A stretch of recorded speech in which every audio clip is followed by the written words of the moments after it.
ఈ రీతిగా దేవుని మందిరంలో మనం ఉన్నాం. అందునకు దేవునికి మహిమ కలుగునుగాక. రైట్.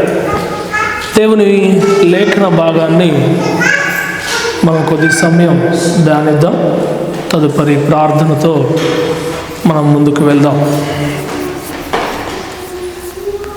బైబిల్ గ్రంథంలో స్తుతించుట అనే దానికి చాలా ప్రాముఖ్యత ఉంది. ఏం చేయడానికి? స్తుతించటానికి. స్తుతించేటప్పుడు దేవుని హృదయపూర్వకముగా ఆత్మతో నింపబడిన వారముగా మనము దేవుణ్ణి స్తుతించాలి. ఎప్పుడైతే మనము దేవుని ఆ విధంగా స్తుతిస్తామో మన స్తుతి దేవుని వద్దకు చేర్చబడుతుంది. నీ స్తుతి ఎప్పుడైతే దేవుని వద్దకు చేర్చబడుతుందో అప్పుడు నీ జీవితంలో దేవుడు తన కార్యాలను జరిగించేవాడుగా ఉంటాడు. స్తుతించటము సమస్యలు ఉన్నప్పుడు స్తుతించటం కాదు, లేక విడుదల కావాలి అని స్తుతించటం కాదు. దేవుని ఆత్మను పొందుకోవటానికి దేవుని స్తుతించే వ్యక్తిగా నా జీవితం ఉండాలి. ఆమేన్. చాలాసార్లు మనం దేవుణ్ణి ఎప్పుడు బాగా స్తుతిస్తాము అంటే సమస్యలు ఏదైనా కలిగినప్పుడు దేవుని స్తుతిస్తూ ఉంటాం, లేకపోతే విడుదల కావలసినప్పుడు దేవుని స్తుతిస్తూ ఉంటాం, లేకపోతే దేవుడు మన జీవితంలో ఏదైనా చేయాలనే ఉద్దేశంతో దేవుని స్తుతిస్తూ ఉంటాం. నీ జీవితంలో దేవుడు నాతో ఉండాలి, దేవుడు నాతో ఉండాలి, దేవుడు సహాయం నేను పొందుకోవాలి, దేవుని ఆత్మ నాతో ఉండాలని నువ్వు దేవుని కోసం స్తుతించే వ్యక్తిగా నీ జీవితాన్ని మార్చుకోవాలి. ఆమేన్. ఆమేన్. స్తుతి అంటే సమస్యల గురించి స్తుతించొద్దు, విడుదల కొరకు స్తుతించొద్దు. దేవుడు నాతో ఉండాలి అని నువ్వు దేవుని స్తుతించగలిగితే దేవుడు నిన్ను ఆయన ఆత్మతో నింపి ఆయన సహాయం చేసేవాడుగా ఉంటాడు. ఆమేన్. పోయిన వారంలో మీకు చెప్పాను, దేవునికి ఒకవేళ మనము చేసే పనులు బట్టి దేవుడు మన పైన కోపంగా ఉంటే ఆ కోపం ఎలా తగ్గుతుంది అంటే నువ్వు దేవుణ్ణి స్తుతిస్తే. చాలాసార్లు దేవుని మందిరంలోకి వచ్చి లేక దేవుని దగ్గర ఉండి కొన్ని ప్రమాణాలు చేస్తూ ఉంటాం. నేను ఇలా బ్రతుకుతాను, ఇలా జీవిస్తాను, ఇలా నడుస్తాను అని కొన్ని వాటిని మనం దేవుని దగ్గర ఒప్పుకుంటాం. ఒప్పుకున్న తర్వాత కూడా దాని ప్రకారం జీవించకపోతే నువ్వైనా నేనైనా నీకు నువ్వుగానే వచ్చి దేవుని దగ్గర ఒప్పుకుంటున్నావు, కానీ దాని ప్రకారం జీవించలేకపోతే నీ విషయంలో దేవుడు బాధపడుతూ ఉన్నాడు. మరి దేవుడు నీ విషయంలో కోపడుతున్నాడు, బాధపడుతున్నాడు. ఆ బాధ, కోపం దేవునికి తగ్గాలంటే తప్పనిసరిగా నువ్వు దేవుణ్ణి స్తుతించాలి. స్తుతిస్తేనే దేవుడు నిన్ను ఆదరిస్తాడు. ఆమేన్. యెషయా గ్రంథం 12వ అధ్యాయం 1వ వచనంలో ఈ మాటను మనం చూస్తున్నాం. అంటే సమస్యల కొరకు కాదు స్తుతించేది, విడుదల కొరకు కాదు దేవుని స్తుతించేది, దేవుని కోసం, దేవుని ఆత్మ కోసం ఏ వ్యక్తి అయితే స్తుతిస్తాడో ఆ వ్యక్తి స్తుతులను దేవుడు అంగీకరించేవాడుగా ఉన్నాడు. ఆమేన్. గట్టిగా చెప్దాం. దేవుని కోపం నిమిషం మాత్రమే. దేవుని కోపం నిమిషం మాత్రమే. ఆ నిమిషము కోపాన్నే ఈరోజు మనుషులు తట్టుకోలేనంత పరిస్థితులకు వెళ్తున్నారు. కారణం ఏంటంటే అదే తట్టుకోలేకపోతున్నారు. దేవుడు ఆ కోపం కూడా నీ మీద చూపించకుండా ఉండాలి అంటే నువ్వు తప్పనిసరిగా దేవుని స్తుతించాలి. ఆమేన్. చదివారా యెషయా గ్రంథం 12వ అధ్యాయం 1వ వచనం?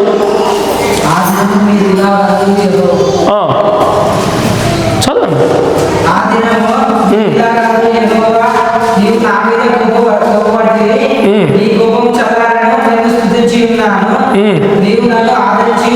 చాలు. దేవా, నీ కోపము నా వెడల, నీ కోపము ఏమైనా ఉంటే నీ కోపము చల్లారుటకు, నీ కోపము నా ఎడల తగ్గుటకు నేను నిన్ను స్తుతిస్తున్నాను. నన్ను ఆదరించు ప్రభువా అని దేవుడు ప్రవక్త అయిన భక్తుడు అక్కడ చెప్తున్నాడు దేవుని దగ్గర. ఈరోజు మన జీవితాలలో కూడా సమస్యలు వచ్చినప్పుడు స్తుతిస్తున్నామే కానీ దేవుని ఆత్మను పొందుకోవటానికి మనం దేవుణ్ణి స్తుతించలేకపోతున్నాం. నీ స్తుతి ఎలా ఉండాలి అంటే దేవుడు నిన్ను ఆదరించే విధంగా ఉండాలి. నీ స్తుతి ఎలా ఉండాలి అంటే నువ్వు ఒప్పందం చేసుకున్న ఒప్పందం ప్రకారం నువ్వు బ్రతకలేకపోతే దేవునికి కోపం వస్తుంది.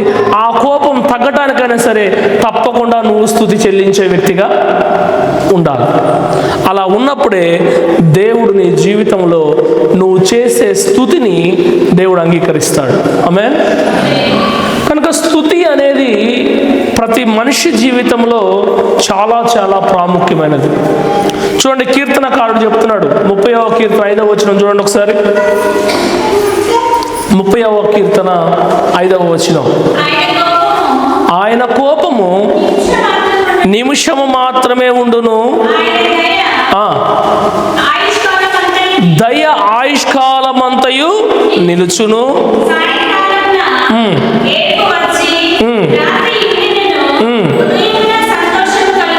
చాలు.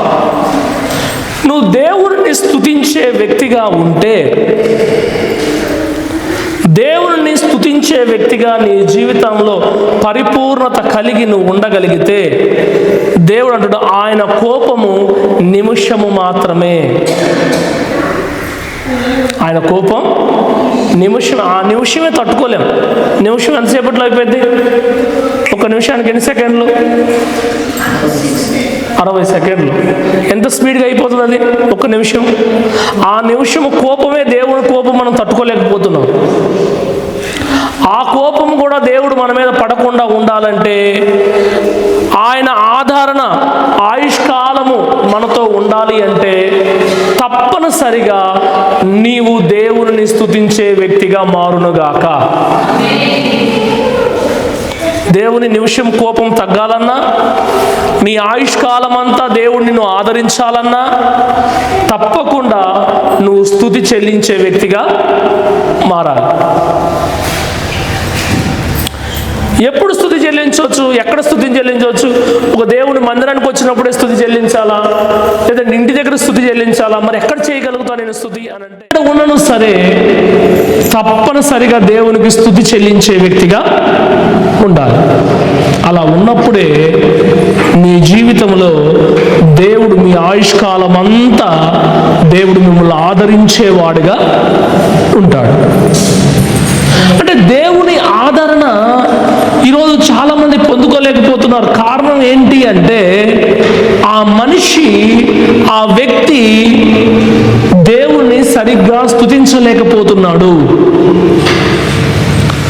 దేవునికి స్తుతులు సరిగ్గా చెల్లించలేకపోతున్నాడు. కనుకనే దేవుని ఆదరణ ఆ మనిషి పొందుకోలేకపోతున్నాడు. కనుక దేవుని ఆదరణ నువ్వు పొందుకోవాలంటే తప్పనిసరిగా ఏం చేయాలి? దేవుణ్ణి ఏం చేయాలి? స్తుతించాలి. దేవుని కోసం స్తుతించాలి. మనమైతే సమస్యల కొరకు స్తుతిస్తాం, విడుదల కొరకు స్తుతిస్తాం, ఆశీర్వాదం కొరకు స్తుతిస్తాం. ఇవన్నీ తర్వాత వస్తాయి నీ దగ్గరికి. దేవుని ఆదరణ, నీ ఆయుష్కాలం అంతా దేవుని ఆదరణ నీకు ఉండాలంటే తప్పనిసరిగా నువ్వు దేవుని స్తుతించే వ్యక్తిగా నీవు మార్చబడాలి. మార్చబడినప్పుడే దేవుని ఆదరణ నీకు వస్తుంది.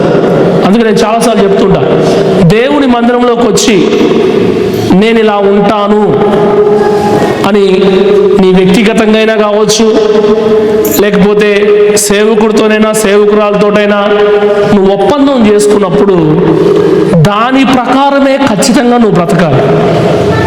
నీ ఒప్పందం అది. నువ్వు మంచిగా ఉండటానికి నిర్ణయం తీసుకున్న నిర్ణయం అది. దాని ప్రకారమే ఖచ్చితంగా బ్రతకాలి.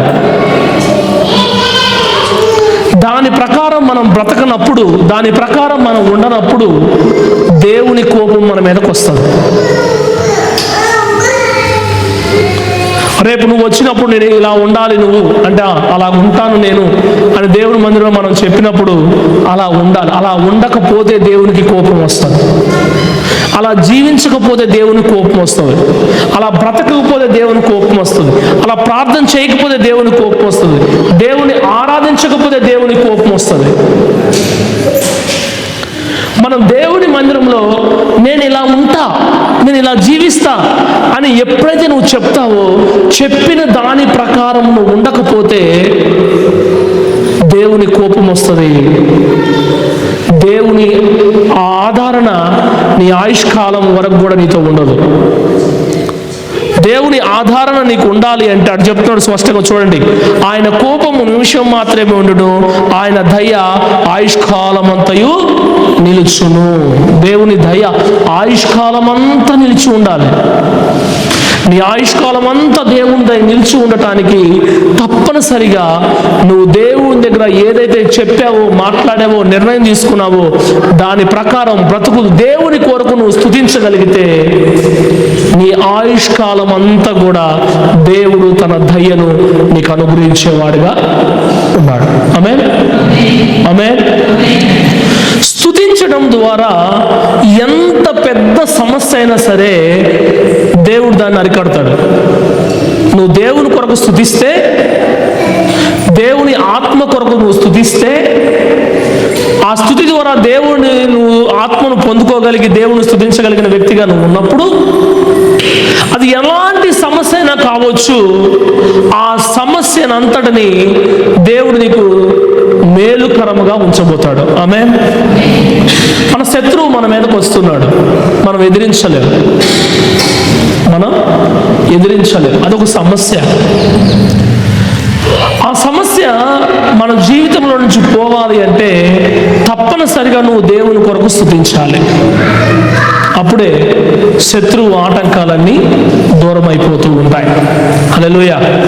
చూడండి, బైబిల్ గ్రంథంలో పౌలు శీలలు అపోస్తల కార్యం 16వ అధ్యాయం 25-26 వచనాల్లో వీరు కనపడతారు. పౌలు శీలలు వీళ్ళిద్దరిని కూడా చెరసాలలో బంధించారు. సంఖ్యలు వేశారు, చెరసాలలో బంధించారు. బంధించిన తర్వాత వీరు చెరసాలలో ఎలా ఉన్నారు? ఇప్పుడు జైల్లో ఉన్నవాడు ఎలా ఉంటాడు? మాట్లాడండి, నన్ను చూడండి అందరూ. జైల్లో ఉండేవాడు ఎలా ఉంటాడు? జైల్లో సంఖ్యలు వేసి జైల్లో కూర్చోబెట్టారు. అప్పుడు నువ్వు ఎలా ఉంటావు? సంతోషంగా ఉంటావా? బాధ, నాకెందుకు ఇట్లా అయింది, నాకే ఎందుకు అయింది, ఈ ఆలోచనలన్నీ వస్తూ ఉంటాయి. కానీ పౌలు శీలలు వారిని బంధించి చెరసాలలో వేసినను సరే, వాళ్ళు చెరసాలలో ఏం చేస్తున్నారంటే దేవునికి ప్రార్థిస్తున్నారు, వారు దేవుణ్ణి స్తుతిస్తున్నారు. హల్లెలూయా. ఏమని ప్రార్థన చేసి స్తుతిస్తున్నారు దేవుణ్ణి? ప్రభువా, ఈ సంఖ్యలు తీసేయి, ఈ చెరసాల నుంచి బయటకు తీసుకురా అని వాళ్ళు ప్రార్థన చేయట్లేదు. వారు దేవుణ్ణి స్తుతించట్లేదు. అలా వారు జైల్లో ఉండి కూడా వాళ్ళ స్థుతి ఎలా ఉంది అంటే ఈ సంఖ్యలు విడిపోవాలి, ఈ తలుపులు తెరవాలి, మేము బయటకు రావాలి అని వారు స్తుతించట్లేదు. వారు దేవుణ్ణి కేవలం స్తుతులు ప్రభువా, ఈ పరిస్థితుల్లో కూడా మాకు ఈ జీవితం ఇచ్చినందుకు, మమ్మల్ని బ్రతికించినందుకు నీకు వందనాలు ప్రభువా అని వారు దేవుని స్తుతిస్తూ ఉన్నారు. వారు దేవుని ప్రార్థిస్తున్నారు. పౌలు సీలలు సమస్య ఉంది, జైల్లో ఉన్నారు, సంఖ్యలు వేయబడ్డాయి, కానీ వారు సంఖ్యలు విడిపోవాలని ప్రార్థన చేయట్లేదు.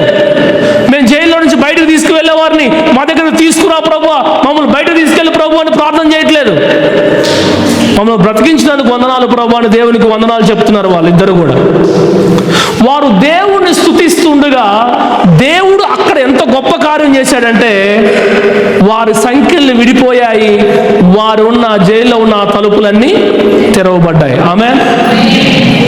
వారు దేవుడు తెరువు ప్రభు అని ప్రార్థన చేశారా? వారు ప్రార్థన చేశారు తెరవమని? చేయలేదు. వారు ఏం చేశారు? స్తుతించారు అంతే. స్తుతించటం వలన నీ జీవితంలో నీకు ఏది అవసరమో, నీకు ఏది కావాలో, ఎలాంటి పరిస్థితో దాని విషయంలో దేవుడు నీ జీవితంలో కార్యం జరిగిస్తాడు.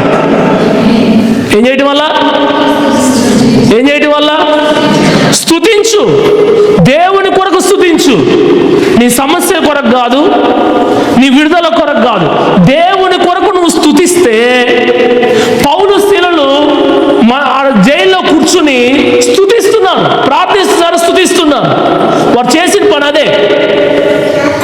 వారితో ఎవరైతే కలిసి స్తుతించారో, వారు ప్రార్థన చేస్తున్నప్పుడు ఎవరైతే ఏకీభవించారో వారి సంఖ్యలు కూడా విడిపించబడ్డాయి. ఆమేన్, ఆమేన్. స్తుతి చెల్లించుట చాలా ప్రాముఖ్యం. అందుకే నేను చాలాసార్లు నిర్ణయం తీసుకుంటాను.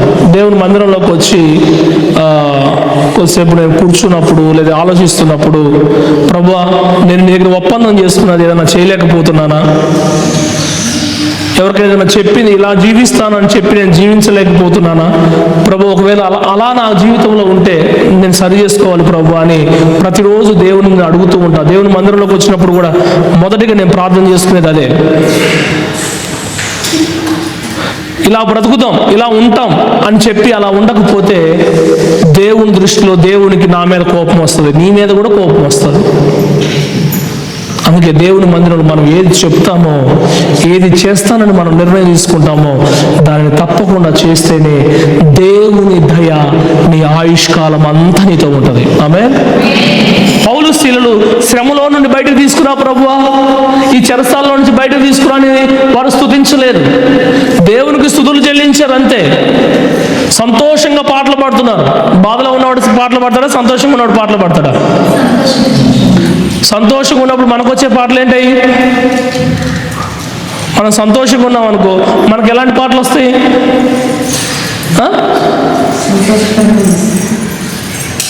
ఏ పాటలు పాడతామో మనకు అర్థం కావాలి. వారు అంత ఇబ్బందిలో ఉన్నారు. వారి పరిస్థితి చూస్తే అక్కడ అంత ఇబ్బందికరంగానే ఉన్నది. సంఖ్యలు వేశారు, జైల్లో కూర్చోబెట్టారు, అంత ఇబ్బందికరంగా ఉంది. కానీ అంత బాధలో కూడా వారు పాటలు పాడుతూ దేవుని స్తుతిస్తున్నారంటే వారు ఎలా ఉన్నట్టు? ఇప్పుడు ఎలా ఉన్నట్టు? వారు సంతోషంగా ఉన్నారు. ఎందుకంటే వారు దేవుని కొరకు స్తుతిస్తున్నారు. ఆమేన్, ఆమేన్. అందుకే చెప్తున్నాడు, దేవుని దయ ఆయుష్కాలమంతా ఉండాలంటే, ఆయుష్కాలమంతా నీ దేవుని దయ ఉండాలి అంటే తప్పకుండా దేవుని దగ్గర ఏ మాట చెప్పావో, సేవకుడి దగ్గర, సేవకురాల దగ్గర, దేవుని మందిరంలో వ్యక్తిగతంగా నువ్వు వచ్చి ఏది పలికావో దానిని జరిగించే వ్యక్తిగా నువ్వు ఉన్నప్పుడే దేవుడు నీ మీద కోపం పడడు, తన దయ నీకు ఆయుష్కాలం అంతా ఇస్తాడు. విడుదల కొరకు దేవుని స్తుతించుకో, దేవుని కొరకు దేవుని స్తుతించు. దేవుని కొరకు దేవుని స్తుతిస్తే నీ జీవితంలో పౌలు శీలల్లో జరిగిన అద్భుతాన్ని దేవుని జీవితంలో జరిగిస్తాడు. ఆమేన్, ఆమేన్. యెహోషువపాతు అనే రాజు ఉన్నాడు. ఈ రాజు ఆ సైన్యాన్ని అందరికీ చెప్పాడు, అరే బాబు మనం యుద్ధానికి వెళ్ళాలి, సిద్ధపడాలంటే కొంతమంది భయపడుతున్నారు. మన శత్రువు మన మీదకి వచ్చేప్పుడు మనకేమనిపిస్తుంది? భయం వేస్తుంది. మీరు దేవుని వైపు తిరగండి, దేవుని దగ్గర రండి, దేవుని స్తుతి చెల్లించండి అని యెహోషాపాతు రాజు ఆడ పిలిచినప్పుడు సైన్యం అంతా సిద్ధపడి యెహోషాపాతు ఏం చేశాడు తెలుసా? యుద్ధం చేసేవారి కంటే ముందు దేవునికి స్తుతులు చెల్లించే వారిని పెట్టిండు. హల్లెలూయా. ఎవరిని పెట్టిండు?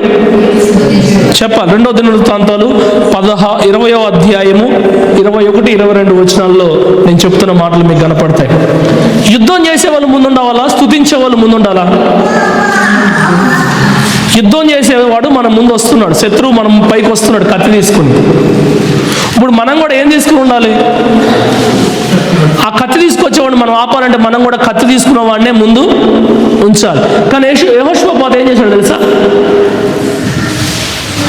వారు యుద్ధానికి వస్తుంటే వీరి యుద్ధం సైన్యము ముందు దేవుణ్ణి స్తుతించే వారిని పెట్టాడు. హల్లెలూయా. ఎవరిని పెట్టిండు? చెప్పాలి. ఎవరిని పెట్టిండు? దేవుణ్ణి స్తుతించే వారిని పెట్టిండు.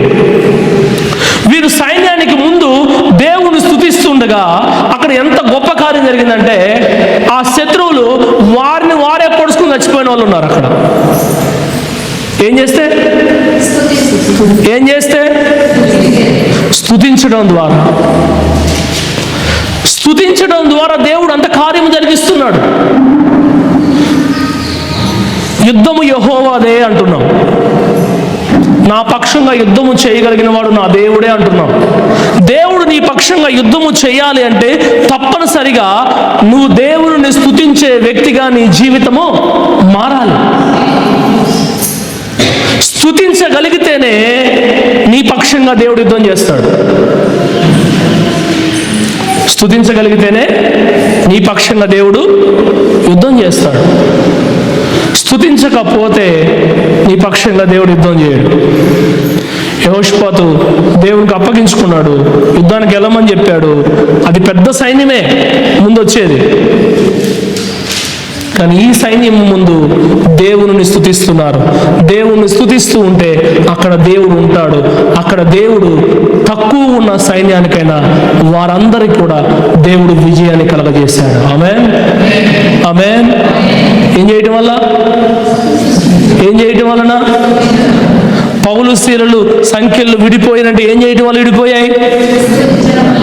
వారు అడగలే, ప్రార్థన చేయలే, మమ్మల్ని విడిపించు ప్రభు అని ప్రార్థన చేయలే.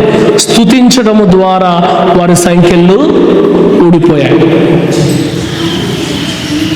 యెహోషాపాతు తన యుద్ధానికి సైన్యానికి ముందు స్తుతించే వారిని పెట్టడం వలన వారి సైన్యానికి విజయం ఇచ్చాడు. నీ శత్రువు ఏదైనా సరే నీ మీదకి వస్తున్నప్పుడు నువ్వు నోరేసుకుని తిడతాం కాదు, నోరేసుకుని అరవటం కాదు, దేవుని స్తుతించటం అనే అలవాటు నీకుంటే ఆ స్తుతి ఆ శత్రువుని ఆపివేస్తుంది. ఆమేన్. జ్ఞాపకం చేసుకోండి, స్తుతించటము అనేది చాలా చాలా ప్రాముఖ్యమైన విషయంగా మనం తీర్మానం చేసుకోవాలి. కనుక మన హృదయాలను మన జీవితాలలో స్తుతించటం అనేది చాలా అవసరం. స్తుతించే దాని ద్వారా మన హృదయము దేవుని దగ్గర సంతోషిస్తూ ఉంటుంది. స్తుతించడం ద్వారా మన హృదయము దేవుని దగ్గర సంతోషిస్తూ ఉంటుంది. అందుకే కీర్తనకారుడు చెప్తున్నాడు, చూడండి 34వ కీర్తన మొదటి 4 వచనాల్లో దేవుడు ఈ రీతిగా మాట్లాడుతున్నాడు. చదవండి అక్కడ.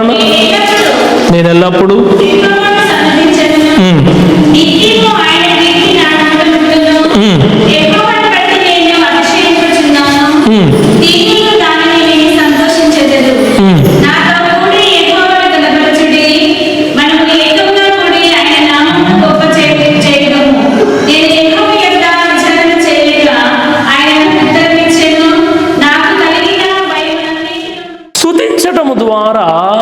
స్తుతి చెల్లించటము ద్వారా, దేవునికి స్తుతులు చెప్పటము ద్వారా నీకున్న భయము అంతా కూడా దేవుడు తొలగిస్తాడు. ఆమేన్, ఆమేన్. అక్కడ చూడండి, స్తుతించటం వలన దేవుడు సమాధానం ఇస్తాడు. స్తుతించడం ద్వారా దేవుని దగ్గర విచారణ చేయగలుగుతాం. స్తుతించడం ద్వారా మనలో ఉన్న భయాన్ని కూడా మనం తీసివేసుకోగలుగుతాం. అర్థమవుతుందన్నమాట. స్తుతించడం ద్వారా ఏం పోతుందంట? భయము కూడా పోతుంది. మన హృదయంలో కొన్ని విషయాల్లో భయం కలిగి ఉంటుందేమో, కొన్ని విషయాల్లో మనం ఆందోళన పడుతూ ఉంటామేమో. నీకున్న భయం పోవాలి అన్నా సరే, నువ్వు చెల్లించే స్తుతి ద్వారా, నువ్వు స్తుతి చెల్లిస్తే నీకున్న భయాన్ని దేవుడు దూరపరుస్తాడు. గట్టిగా ఏం చేయడం వల్ల భయం పోతుంది? స్తుతించటం వలన, దేవుని కోసం స్తుతించటం వలన నీలో ఉన్న భయాన్ని కూడా దేవుడు దూరపరిచేవాడుగా ఉన్నాడు. కనుక నీ స్తుతి దేవుని కోసమై ఉన్నప్పుడు నీ స్తుతి నీ జీవితంలో ఒక మేలుకరంగా దేవుడు ఉంచుతాడు. నీ స్తుతి నీ విశ్వాస జీవితాన్ని పెంచుతుంది. ఏం చేస్తుంది చెప్పాలి? ఏం చేస్తుంది?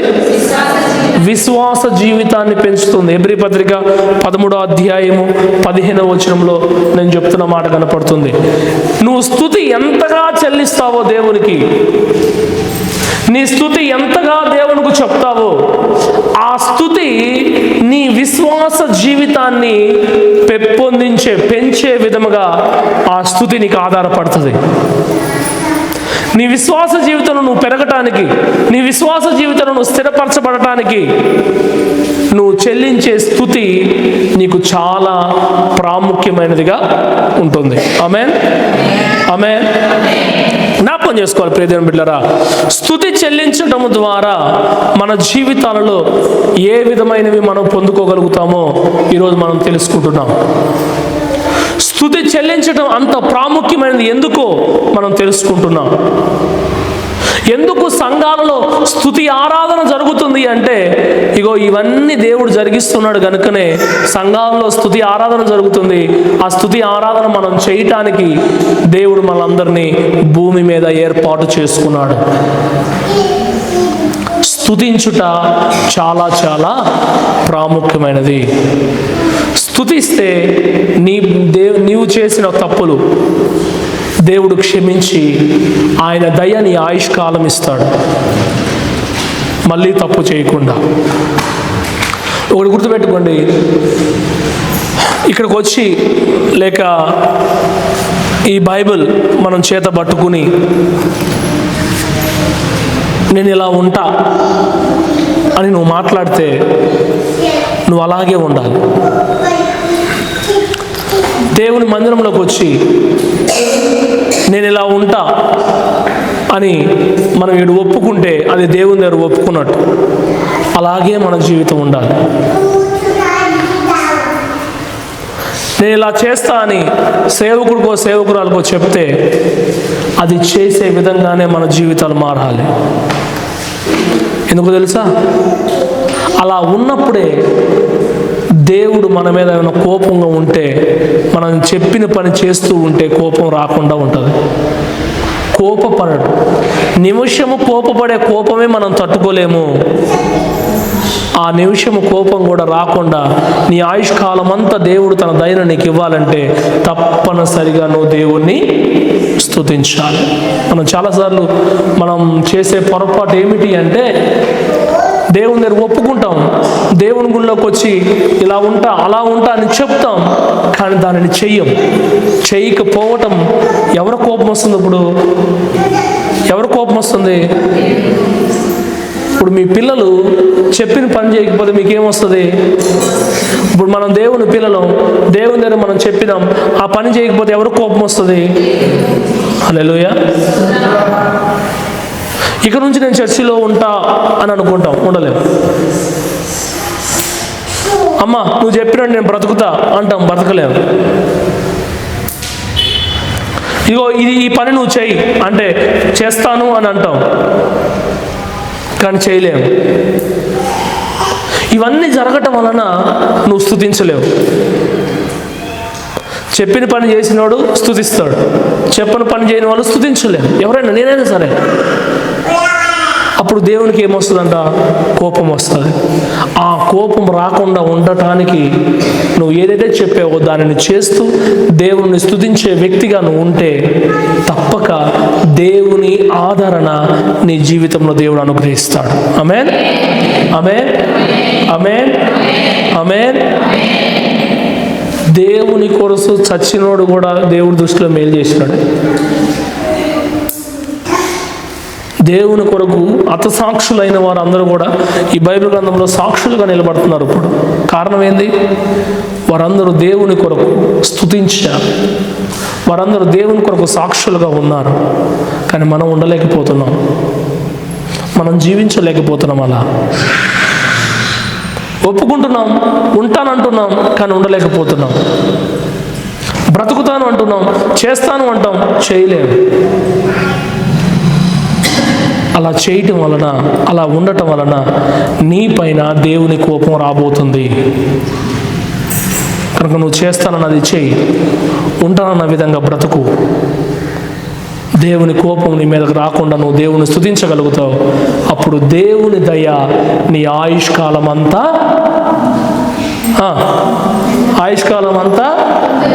ఉంటుంది. ఆమేన్, ఆమేన్. స్తుతి అద్భుతమును చేయగలుగుతుందంట. ఏం చేయగలుగుతుంది?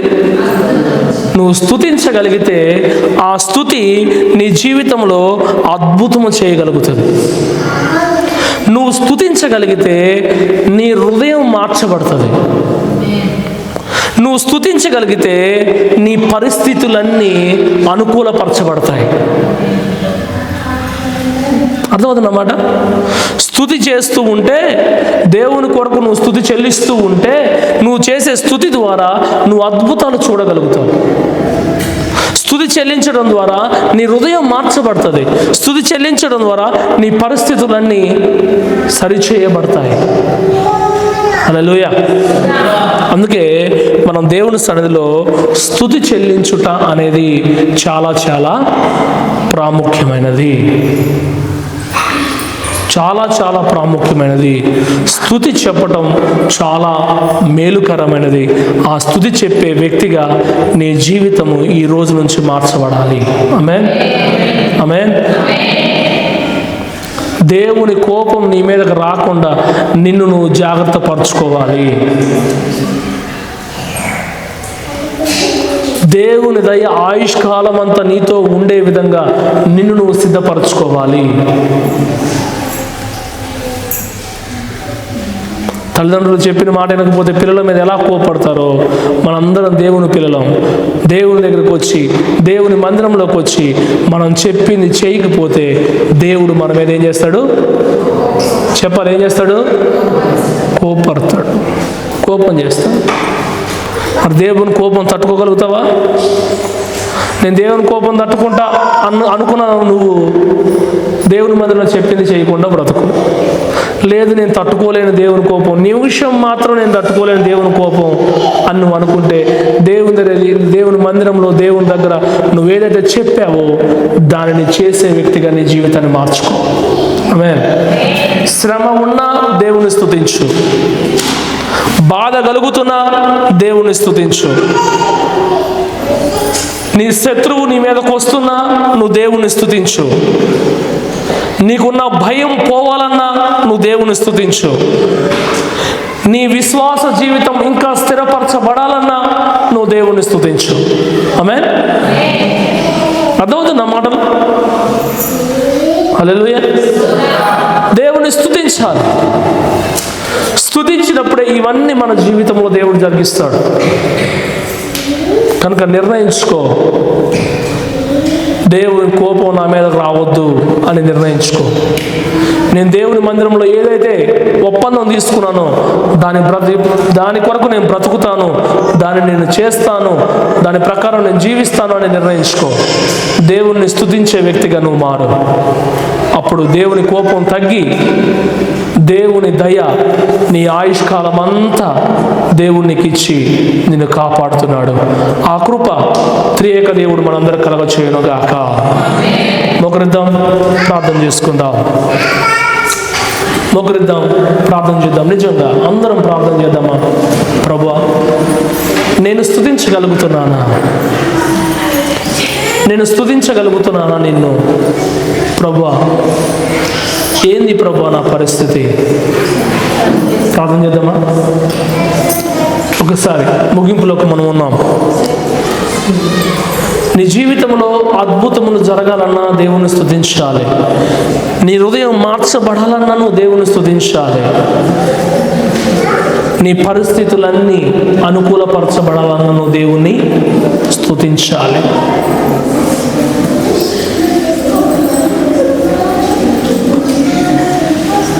దేవుని కోపం నిమిషమే, ఆ నిమిషం కూడా నువ్వు తట్టుకోలేవు.